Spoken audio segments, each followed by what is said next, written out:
Hello and welcome to Spotlight Torrance, where we're exploring your city. I'm Margaret Sharp, your host for today's show. Thank you so much for joining us.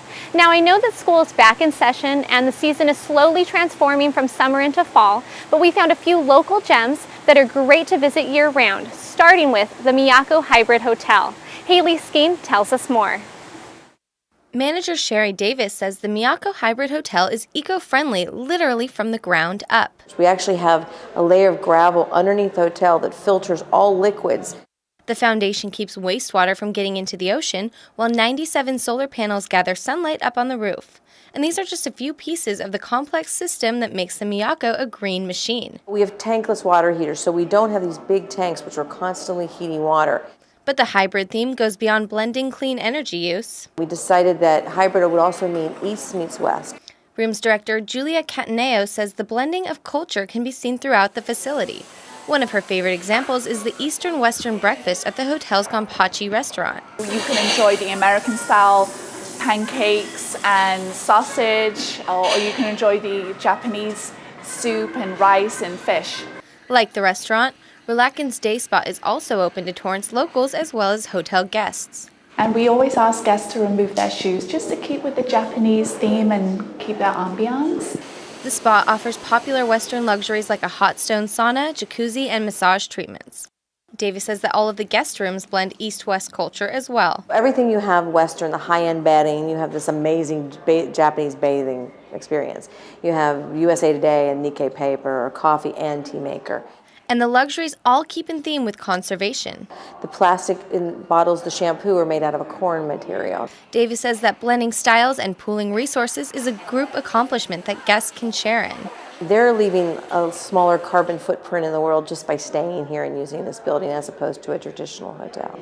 Guests can help conserve energy by using the key energizing system. When they arrive in their room, they simply stick in the key to power on and remove it to power off.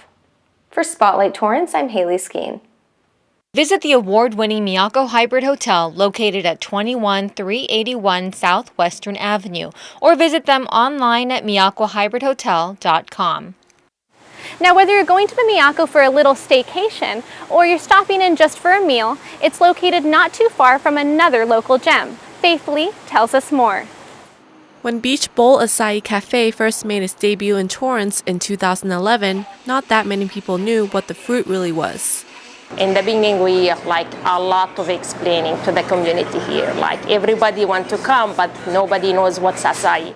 Acais are in fact berries that grow in the Amazon rainforest in Brazil. They might taste a little bitter when consumed raw, but once juice and fruits are added into an acai bowl, there's only one way to describe it. Oh my God, it was amazing. If I had to compare it to something close, I'd probably say it was a upper class version of yogurt, but just with more taste to it, more of a blend of different tropical fruits. But acai bowls are actually a lot more work than a typical yogurt. It's more like making a shake or a smoothie where you have to blend all the real fruits together. Once we take the order, we prep the bowl with all the ingredients that go into the blender cup. Then we blend it. And then we scoop it into a bowl and top it with organic hemp granola, banana slices, more fruit, and then honey if they want it. It has granola in it, and like the fruits, they're always really fresh. And you can add kiwi and honey, and those things are really good. Not only do these acai bowls taste delicious, it is also packed with antioxidants that is very good for your heart. Many treat the bowl as a healthy breakfast to kick off the day or a power boost midday snack. As you can see, it's not that big, but it's very fulfilling. It gives you all the nutrition that you need in your body. So 3 years later, it seems like Torrance residents are much more familiar with this tropical fruit. But Nisreen never gets tired of explaining what it is to new faces. Like I love them to eat it here to see the first, like I've been watching them until they eat the first bite. The reaction in their face. And when I ask, so how is it? Like, oh my God, it's amazing. It's more than I expect. So that makes me so happy. For Spotlight Torrance, I'm Faith Lee. You can grab some of these tasty treats at Beach Bowls Asahi Cafe located at 2370 Crenshaw Boulevard. Now, across town, there is an event that's bringing local artists together to share their beautiful works of art with the public. Haley Skeen takes us there. Origami artist Wendy Lee spares no expense getting ready for the monthly art event, creating a bit of a problem at home. My apartment is a mess. There's stuff everywhere. But, that's the fun of it. Lee joined the Craftsman's Guild a decade ago. After getting laid off from work, she was forced to pursue a new career. Thankfully, it was something she loves to do. I make enough money to, to be happy and buy more craft supplies. Guild member Susie Yarian also came to Columbia Park to offer her stained glass creations, but she says she's more concerned with creating than making a profit. I'm a starving artist, what can I say?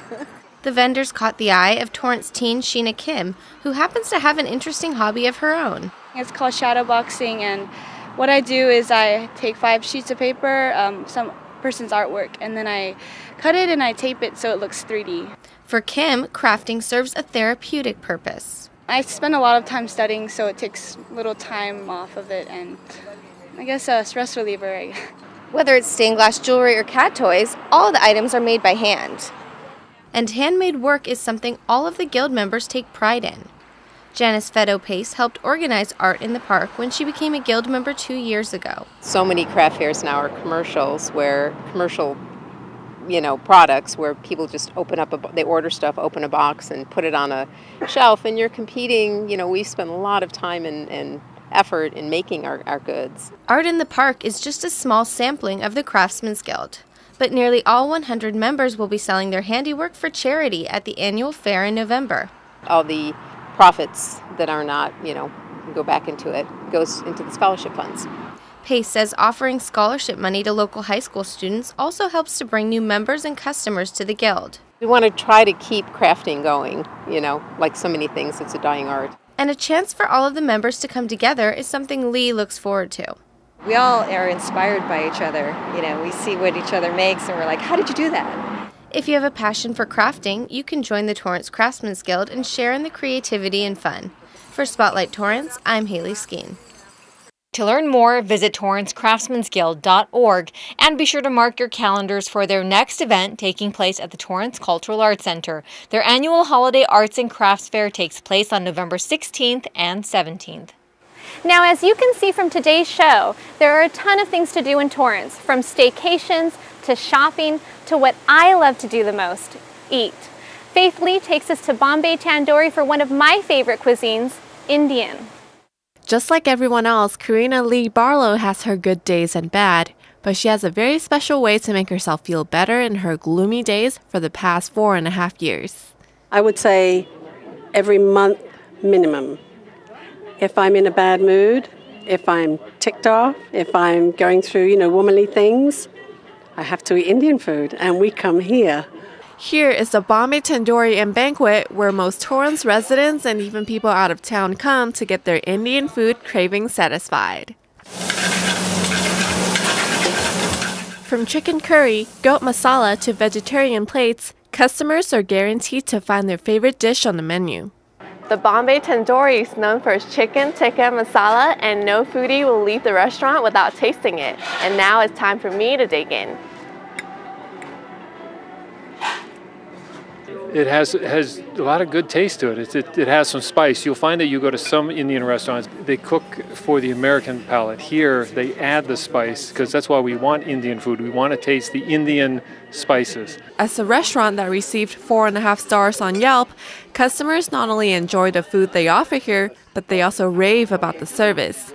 We live in Carson, way over there by Wilmington Avenue in the 405. Coming over here is worth it, because they're so friendly. Each and every one of them will come and treat you like you're one of us. Robbie Rabb, the manager who is known for his phenomenal service to customers, shares a secret on how to make patrons feel like home. That extra mile is the secret. We don't even leave our glass of water empty to the table. This is my first instruction to my colleagues here.